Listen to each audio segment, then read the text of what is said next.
ती अचानक चिडचिड करते, रागावते. बऱ्याच वेळा तिचा राग ती मुलांवरही काढते.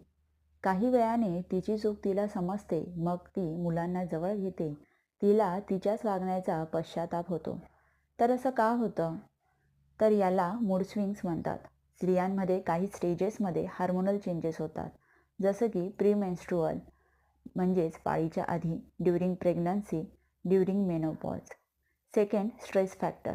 घरातील जबाबदाऱ्या सांभाळताना किंवा जिथे नोकरी किंवा व्यवसाय करत असाल तिथे असणारा ताणतणाव, यामुळेही मूड स्विंग्स होतात.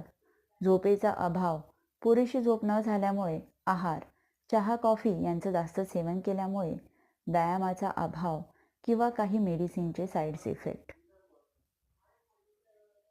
या सर्व कारणांमुळे तिच्यात मूड स्विंग्स होत असतात. अशा वेळेस जर ती चिडचिड करत असेल तर तुम्ही थोडी माघार घेऊन तिला समजून घ्या. तिच्या रागाचं कारण जाणून घ्या. यामुळे तुमचं नातं अजून घट्ट होईल, मजबूत होईल, हे नक्की. Please like, share and subscribe my channel समुपदेश.